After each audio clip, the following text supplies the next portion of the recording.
สบายดีเด้อพี่น้องสบายดีเพื่อนสุขสุขคนเนาะสบายดียามสายพี่น้องตอนนี้10 โมงเนาะบอยเดินทางมาบ้านเนาะกลับมาหาเบาเล่เพิ่นเกี่ยวเข่ามื้อนี้พี่น้องเพิ่นโทรมาบอกขึ้นบอกว่าท่านเกี่ยวเข่าเราบอกเด้อว่าสิมาซอยเนาะพอดีเพิ่นว่ามื้อนี้บรรยากาศดีฝนบ่ตกเลยเกี่ยวมื้อนี้เนาะยังบ่ได้พักได้ผ่อนดอกพี่น้องลุยต่อเลยเนาะตากับมึงช่วงนี้ฮักโคมหลายพี่น้องเรียกหลายเนาะแล้วเขามากกันยังมาทันได้พักซ้ำวันนี้แบกหมู5 โมงเมื่อคืนนี่ก็จุดปวดคืนนี่ก็นั่งเล่นชุ่มเชลกันนั่นแหละพี่น้องเพื่อสิได้ขายหมูรอบหนึ่งเนาะมันเป็นง่ายสี่หลายคนว่าติดตามบอยมาตั้งแต่หมูทำคลอดแมนมาพี่น้องตั้งแต่คลอดเองเนาะว่าตั้งแต่คลอดเองพี่น้องนะตามตั้งแต่เพิ่นตามตั้งแต่อันชมหมูผุ่น แต่ว่าตอนไปชมบอยบุคอยได้ถ่ายเนาะไปชมหมูกะเผื่อได้คล้ายเธอหนึ่งเนาะสำหรับหมูบอยกะได้คล้ายเธอหนึ่งกับ8 เดือนพี่น้องจะได้คล้ายเธอหนึ่งสำหรับตัวหนึ่งนี่แม่หนึ่งนะเพราะว่าบอยคุณตะลูกหมูเจ้าของเลยพอหมูมัน4 เดือนเนาะพอดีบวกกับคุณต่ออีก4 เดือนกับเป็น4 เดือนเป็น8 เดือนกว่าเนาะจากได้คล้ายเธอหนึ่งพี่น้องเกือบปีเลยเนาะว่าสั้นแต่หมูมันก็สลับซับเปลี่ยนกันออกขนาดมันจังแบบนี่คือแบบบ่เฮิงนะพี่น้องครับพอมาไล่แล้วนะเฮิงเลยเผื่อสิได้ขายเท่านึงบ่ค่อยมันไปได้พี่น้องแต่ว่าก็ได้กำไรอยู่เนาะได้กำไรอยู่บ่รุบพอหมูบอยเองขั้นผู้ได้ซื้อหมูนี่รุบบอยบอกเลยว่าได้แต่ทุนหั่นล่ะกำไรน่ะแทบสิบ่ได้เนาะบอยไล่ลบแล้วคันแม่นเฮาซื้อลูกหมูหั่นน่ะบ่ได้กำไรซ้ำพอหมูมันก็มีแต่หมูตัวแม่พี่น้องหมูบอยบ่มีหมูเถิกหมูแม่น่ะมันบ่ใหญ่เท่าหมูเถิกหมูเถิกน่ะได้100 กว่าโลเบิดสุโตเนาะแต่ว่าหมูแม่นี่มันได้ฮอดแต่90 กว่าต่างกันหลายพี่น้องมันแต่ตัวแม่ รอบหมูแม่นี้อยากสิได้100 โลเนาะซากตั้งแต่คุณหมูมานี่บ่เห็นหมูแม่ตัวได้ฮอด100 กว่าโลจักโตพี่น้องอย่างเก่งก็ได้100 โลแต่สำหรับบ่อ้อยเด้แต่ผู้อื่นบ่ฮู้นะแต่หมูบอยมันก็บ่ค่อยงามเนี่ยมันเป็นหมู3 สายแล้วก็ตอนมันเกิดมานะมันบ่ซ้ำกันเนี่ยพี่น้องมันบ่เสมอเนาะบ้านเฮาแบบเสมอกันมันก็เลยแบบตัวน้อยตัวใหญ่นั่นน่ะสำหรับบอยบ่ตอนเราออกคุณนะบ่ขีดร้ายดอกเรื่องตัวน้อยตัวใหญ่ขอแต่มันใหญ่เสมอกันน้อยเสมอกันเพราะเวลามันใหญ่ขึ้นมานะเขาสิมันสิเสมอกันนี่พี่น้องคันน้อยก็น้อยสำคัญ100 โลก็100 โลสำคัญนี่สิบ่อยากเฉลี่ยใส่กันคันเห็ดคือฟาร์มใหญ่เขาประเทศบ่ได้แบบตัวน้อยแยกไปใส่ตัวน้อยตัวใหญ่แยกไปใส่ตัวใหญ่นั่นนี่นะแบบนั้นนะคักพี่น้องแบบคือเอาคนละแม่มารวมกันเด้แต่ว่าหมูเขามันบ่หลายนะมันรวมกันบ่ได้มันเลยได้เป็นรุ่นไปเดี๋ยวรอรุ่นอีกรอบหน้าพี่น้องหาโตสีมานบอเนาะเครื่องใช้กำไรสิไปได้น้ำซุ่มหาโตขนาดเรือหมูคุณหาโตเนาะว่าไรพี่น้องฮอดแล้วเนาะเดี๋ยวสิเบิร์พาเบิ่งทางเมื่อทางไปนี่หอดแล้วทางเข้าหน้าเบาเละมาคนเดียวพี่น้องสลับฟ้าสลอยเอาดูเมียก็ออกเกลือหมูเปลี่ยนกันผู้อยู่ผู้ไป FC ว่าโอ้ยสงสารบอยจังเลยเพื่อนว่าจ่อยลงพร้อมลงทุกวันเลยเนาะแม่นพี่น้องบอยเวียกหลายไหมแบบสิว่าในขั้นเข้าบ่เฮ็ดมันบ่มีผู้เฮ็ดจังซี่นะพี่น้องแบบเป็นหัวหน้าครอบครัวกันแน่นี่แหละพี่น้องแบบมันบ่มีผู้นำเด้คันบอยบ่นำก็คือจบบอยบ่เฮ็ดก็คือบ่มีไฟเฮ็ดได้จังซี่นะคือหมู่คือกันคันบอยบ่เบิ่งบ่หยังกับไผก็เบิ่งบ่เป็นจังซี่นะบ่เอาเลยอยู่สิจอดรถไว้ห่มพี่น้องแล้วทางผมมือหน้าเบาเลยเพิ่นยังเลื่อนหน้าหาให้ละเดี๋ยวบอกว่าใช่เบอร์เดี๋ยวนะบอกเลยยืนอยู่ตัดเขากับอายเพิ่นตัด2 คนไปพี่น้องลุยอุปกรณ์เขาครบเรียบร้อยพี่น้อง ไปลุยมือนี่ก็แดดเด้แดดโพดแดดโพอีกแล้วมือนี่ก็มาตัดเขาซอยอีพอกันแดดพี่น้องเดี๋ยวสิมาตัดเขาซอยเบาเล่ก่อนเนาะอีพอกะกลายมาเมื่อกี้เห็นเพิ่นค้นเขาอยู่คือสิบ่ยากเนาะพี่น้องเดี๋ยวแล้วทางนี้ตัดแล้วทางนี้ก็สิเมื่อซอยเพิ่นเนาะเปลี่ยนกันซอยพลมือพลวัน ได้พี่น้องเนาะจากนั้นก็ขอบคุณ FC ทุกคนเนาะที่เป็นกำลังใจให้บอยตลอดมาพี่น้องแล้วก็ยินดีกับบอยเนาะขายหมูเมื่อวานนี้ บอยกับโล่งพี่น้องที่ว่าดีใจเด้เขาเลี้ยงมาแบบเหน็บเหนื่อยนะเพราะเขาบนนี้เมื่อยมาตั้งแต่เขาเมื่อยตั้งแต่ทำคลอดพูดได้พี่น้องบอยเมื่อยตั้งแต่ทำคลอดตั้งแต่เบิ่งมันตั้งแต่น้อยบ่อยมันตายเจ็บมันป่วยเนาะจนหอดมือขายบ่ธรรมดาหรือพี่น้องสุดยอดเนาะนี่แหละชีวิตลูกผู้ชายชีวิตลูกผู้ชายถึงตายก็ไม่เสียดายนั่นเลยเห็ดไปเนี่ยพี่น้องไอ้พวกมีแห้งบอยนี่ป่วยบ่ได้ตายบ่ได้เขาสั่งเอาไว้ ลูกเมียสั่งไว้ว่าห้ามป่วยห้ามล่าห้ามขาดห้ามตาย ก็ต้องสู้เนาะวันเมื่อกันได้เละสิแล้วเลยตัวเมื่อกันเด้อ มันแล้วจะเที่ยงเช้าจะเที่ยงครึ่งให้ยิ่งให้ได้ครึ่งงามโพดงามแต่เข่าพ้นผมงามลุก โอ้ย ลุกนั่นนี่ อันนี้เขางามนะสมหน้าตาอยู่บ่ ตัดทำมุมปลาดิ มีปลาบ่ น่าจะต้ม โอ้ยปวดเกือบใส่ ต้องตัดทางมุมปลา ตัดซอยน้อง 3 คน ไปนี่ ปลาบตัน หมกโบตันมันไปทางไหน ไปเอาเครื่องใหม่ต้องตัดตัวใหม่มาตัด โอ้ เขามันนานตัดเนี่ยขี้ต้มพร้อม อืม นักตื่น เขาเพิ่งงามตายแม่มันเถยเห็ดอะไรเนี่ยเอายังใส่หน้าเด้อ ยังว่างามโพดงามโพด เขายังนี่ เขาอะไรเขา12 มันคืออันน่านได้เกี่ยวก็เรียกกระดอกตัวนี้ 2กับพ้นตกดูเนี่ย เขา12บ่ เขา12 เขา12ของกูคือได้เกี่ยวไว้ตัวคนละ12 ค บ่ นละ12เนี่ยเดี๋ยวมันสิว่างั้น อันนี้งานของแท้ได้อสิเนาะ ของงั้น เกือบเดือน12เลย ฝนมันแห้งไปแล้วฝนพอตกมาเต็มหายเต็มคันกระบุก อืม ตกกาก็ได้น้ำ เพิ่นตัดกับอ้ายเพิ่นพี่น้องโอ้เบารวยเบาเล่มีอ้ายน้อง3คนพี่น้องคนอันลูกชายหล่าเบาเล่พี่น้องแล้วมีเอื้อยกกเนาะผู้พาไปเฮาไปกนมันเนี่ยพี่น้องเอ้ยสวยรวยเล่3คนเบาเล่น่ะเป็นน้องคนสุดท้อง ลูกชายหลา ใช่หล่าเป็นไดเมื่อยอยู่มาให้กำลังใจซื่อได้เอาจักมาให้มึงตัดแต่บ่ได้มาตัดนะ จักนักขี้ต้ม จักเนี่ยเอามาให้มึงตัดเอาจักใหม่มาให้ได้นี่บ่ได้มาตัดได้มาให้กำลังใจน่ะเมื่อย ข้างละอันไปได้พี่น้องข้างละอันไปได้ เมื่อคืนนี่บ่ได้บอกบ่เลยเมื่อกินเบียร์นำพี่น้องมันดึกแล้วเพิ่นตัดเขาก็เลยบ่บอกเพิ่นบอกเฉยเลี้ยงอันพอน้องเมยชวนไปเถามาลาขายหมูได้แทบบ่ได้กำไร เป็นอะไรของอะไร เอาได้กำไร23,000หมูน่ะ ทุนไปเนี่ย กำไรน่ะได้23,000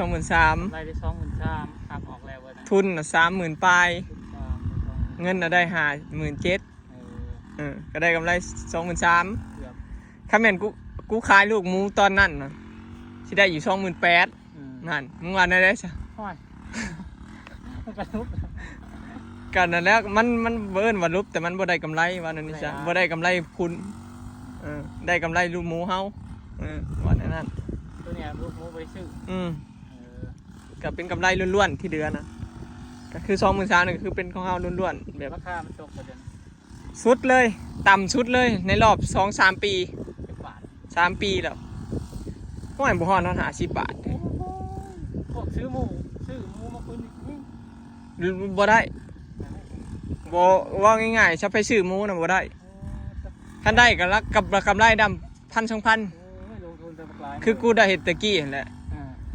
ได้กำไร 4,000 ตอนตะกี้สมัยตะกี้นะโล32ประมาณ 3-4 ปีนี่แหละเฮ้ยตอนกูเลี้ยงหมูใหม่ๆกูซื้อลูกหมูมาต่อ 2,000 ตอนนั้นนะ คนเลี้ยงหลายอยากลงราคาแล้วนะ แล้วก็บ่ได้คิดว่ามันสิลงฮอดปานนี้เด้เพราะว่ามันหลายปีแล้วเด้ตั้งแต่เลี้ยงใหม่ๆพุ่น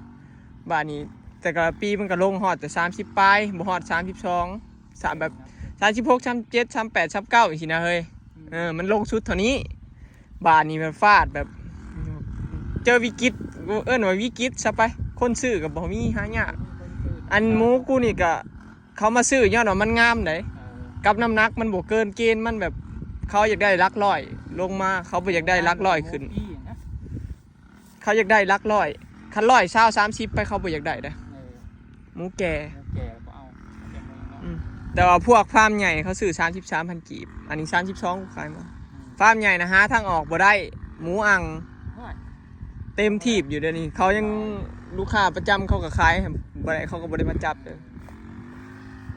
บ้านนี้เลยเศรษฐกิจบ่ดีแถมมันบ่มีตลาดออกพี่น้องบ่คือฝั่งไทยเด้ฝั่งลาวมันบ่ได้มีรัฐบาลเฮ็ดแบบอันเฮ็ดออกเฮ็ดอันบริษัทนำออกนำเข้าเลยแบบว่าคือได้ขายกันเองนะแม่นอยู่เขาตั้งราคามาให้นะประชุมเขาตั้งมาให้แล้วแต่ว่าเฮาบ่ซื้อบ่ได้เด้มันบ่มีตลาดออกเนาะเจ้าบ่หาตลาดออกให้ก็เลยกลายเป็นปัญหาหลังปีใหม่ว่าอย่างสิเป็นน่าสิเดือน1ปีนี้น่าสิซ่าคันนี่แหละนี่พอหมูซุ่มราคาถูกนี่ยามนี่ขายเบิดบัดนี้สิแพงแล้วมันเบิดเด้อแพงหมูเยอะบางคนก็ขายเป็นหมูแม่ปดไปโล29 30สินะเฮ้ยแบบหมูคุณน่ะมันใหญ่เกินเด้เขาเลี้ยงหา6เดือนไปแล้วมัน140 30 40 50เลยสิเขาเว้าเขาก็เลยเลี้ยงเป็นหมูแม่ปดเลยพอปดเลยขายเป็นแบบนั้นเลยขายอันเป็นแหลกหมูหน่อยนะเป็นหมูพันธุ์หมูคุณขายบ่ได้ยังเหลือหาโตบัดหาโตยังน้อยก็สิได้2เดือนขายแต่เป็นลูกของตัวเองเนาะสู้อื่นฟาร์มอื่นน่ะบ่แห้งอันลูกหมูชื่อน่ะก็ค่อยว่าบ่ได้ก็ดอกกำไรได้ก็ดำ1,000 2,000นะไล่เบิ่งคุณกับบักลายกับเสียเวลาดูแลเลี้ยงมาบ่คุ้มแต่ว่าเฮาก็สิว่าได้เฮาก็แบบอันนั้นนะเฮ้ยแล้วแต่ดวงสมมุติค่าแม่นมันขึ้นราคาแพงนะจาก38ล้านมันสิกลายเป็น7-80ล้านผู้ใดเฮาก็เสี่ยงได้บางทีเฮาดวงดีก็ได้คือรอบเมื่อกี้นี่เฮาเลี้ยงแบบเฮาบ่สนเสี่ยงหรือบ่เสี่ยงว่าแหละธุรกิจยังก็ยังมีความเสี่ยงได้คนที่สิได้ก็คือคนบ่กล้าลุกคนที่ย่านลุกย่านเสี่ยงนั่นแหละคนที่อนาคตคือบ่ได้แล้วบ่ได้เงินแล้วย่านลุกแล้วบ่กล้าเฮ็ดหยังแค่ความคิดเจ้าก็คิดย่านคำว่าย่านนี่ก็คือแบบแค่นี้ก็ฮู้แล้วว่าเจ้าไปบ่รอดแล้วหยังคงเสียธุรกิจอันนี้บ่กล้าเฮ็ดนั่นแหละคิดความคิดก็เบิดแล้วย่านเสียเงินบ่เฮ็ดซับแม่นเฮ็ดหยังกับย่านแต่เบิดเงินน่ะเสียย่านเงินแต่ข่อยนี่บ่ได้ย่านลุกอยู่แล้วเนี่ยก็ยังมื้อ4-5ให้มีแต่ให้งุ่มปลานักแน่เห็นนั่นพัฒเดินแล้วก็สิเลี้ยงหมูพี่น้องแล้ว FC เพิ่นว่าเจ้าสิกล้าเลี้ยงอยู่บ่โอ้เราก็กล้าเลี้ยงนะพี่น้องเราบ่ได้เลี้ยงหลายสิไปตื่นหยังเนาะกับอีกอย่างนึงก็เราบ่ได้แบบเลี้ยงแม่พันธุ์เราบ่เคยเลี้ยงแม่พันธุ์เราบ่อยากเลี้ยงแล้วว่าเราสิเลี้ยงแต่หมูคุณได้เลยเลี้ยงแต่หมูคุณพัฒเดินเราสิเลี้ยงแต่หมูคุณพี่น้องมันสบายแล้วเราเคยเลี้ยงเด้เราเฮ็ดงานอยู่ไทยเราเลี้ยงหมูแล้วเราบ่เคยเลี้ยงแม่พันธุ์มันยากเราบ่จักหยังเนาะใครถนัดมันแม่นเฮียนมันเราเห็นงานนั่นฝ่ายอันนี้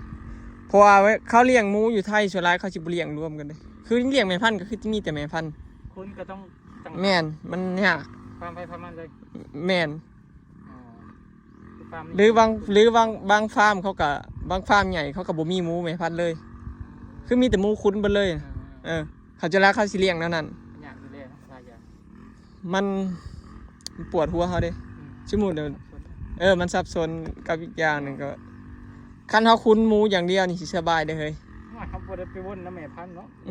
บ่อันนั้นน่ะลักอันนั้นน่ะล่องๆดอกลักก็คือแบบโตอยากลงหมูยามใดโตก็สบายเข้าใจอยู่คือโตบ่ได้เสียเมื่อยหยังเนาะมีแต่เอาเงินซื้อหมูลูกหมูเข้ามาลงให้โตมีแต่เลี้ยงไปขายอย่างเดียวเด้ ก็มีแต่ซ้ำนั่นเนี่ยคันตัวเลี้ยงแม่พันธุ์ตัวบ่ต้องไปทำคลอดต้องอีหยังต้องมาให้อยู่คอกอนุบาลเผื่อสิได้ขายหั่นเด้ยากบ่ให้ก็ยังคำแม่นว่าอันนั้นก็ยังอยากเลือกอย่างใดอย่างหนึ่งอยู่แต่ว่าเฮาบ่หมู่บ่หลายเฮาก็เลยเลือกเลี้ยงเบิด2เฮาก็เมื่อยแน่แต่ก็ยามันครับมันมูลค่าขึ้นเฮาเลี้ยงมูอยู่เองคุณก็ได้หลายแม่นก็ได้อย่างเสียอย่างนั่นแหละแต่ว่าเมื่อยนั่นแหละคือเว้าเมื่อยหลายกว่าเฮาเลี้ยงอย่างใดอย่างหนึงถ้าแม่นว่าหมูเฮาซื้อนี่สบายได้เลยเฮาอยากคุ้นเดือนใดก็ได้อยากขายเดือนใดก็ได้อันหมูเองเลือกบ่ได้เด้มันคลอดยามใดก็คือได้เลี้ยงยามนั้นนี่มันต่างกันแนวนี้คันเฮาซื้อลูกหมูผัดอยากเลี้ยงตอนนี้ก็ไปจองเขาไว้เอามาให้ข่อยตอนนี้เด้อจังซี่นะสบายคนละแบบแล้วพี่น้องเหลือหน้าจักให้นี่1 2 3 4 5มื้อเอาแล้วรอบเที่ยงเลยบ่ว่าใช่มันแล้วแต่รอบเที่ยงเลยพี่น้องหักมันสิเที่ยงนี่ครึ่งให้นี่เขาโอ้ยเขามันนะพี่น้องแต่มันต้มมุ้มปลาพอมันจะนักเกินกันเนี่ยต่อกันอีกเห็นไหมว่องลูกใหญ่อยู่บ่โอ้ลูกใหญ่ดีเลยคล้ายเฮ้ยคล้ายซื้อทองแต่งเมียนะโอ้ปีใดคนเดียวเขาน้ำเบาเล่นี่บ่พี่น้องเขา12ไม่จะมันจากงั้นโทษนี่แหละแบบนี้ต้องไปใส่หน้ากูเด้อหน้าพอบอยพี่น้องหน้าบอยเนาะมันหน้าบุงหน้าทามนี่แบบนี้ได้มาใส่หน้าแบบนี้เนี่ยบ่อยากคักก็ได้เนี่ย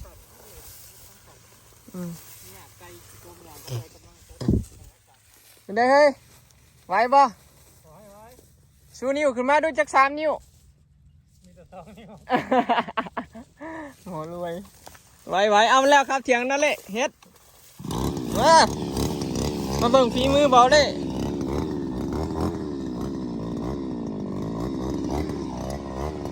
ดูแล้วลูกเมียว่าจะเสือเมื่อยคือ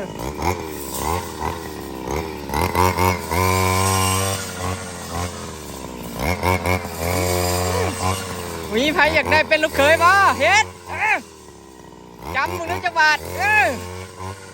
มีใครอยากได้เป็นลูกเขยบ่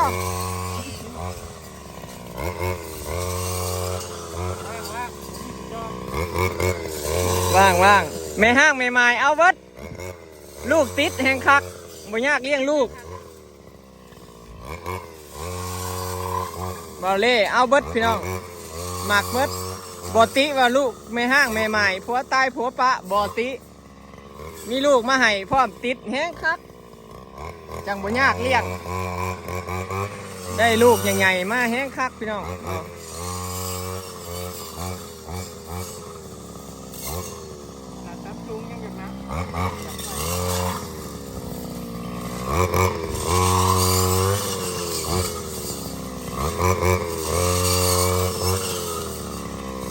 ตัดยากเนาะ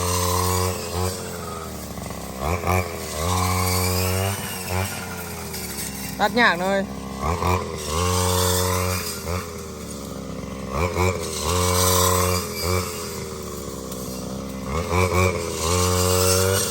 ตัดยากอันนี้เข่ามันนาเนาะดำถี่แห้งอันนี้เข่าหน้าดำเนี่ยพี่น้องอันนี้ตัดสูงลายมันบ่อยากเข่าบ่ต้องแกงไก่ที่ล่ะแกงกว้างโพดแกงกว้างแล้วมันบ่ไปแล้วมันหนาเข่ามันงาม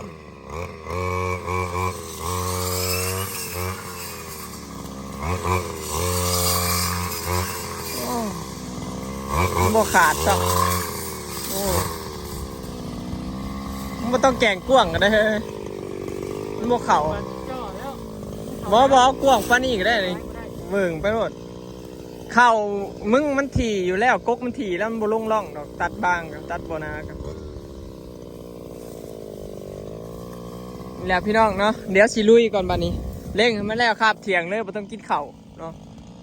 คลิปนี้ก็สิขอเก็บภาพบรรยากาศไว้ซั่นนี้เด้อนะพี่น้องฝากเป็นกำลังใจเบิ่งคลิปเบิ่งโฆษณาให้เด้อเนาะ3 เครื่องพี่น้องลุยเนาะ สี่รวมทางบ่ออยเนาะไปแล้วสบายดี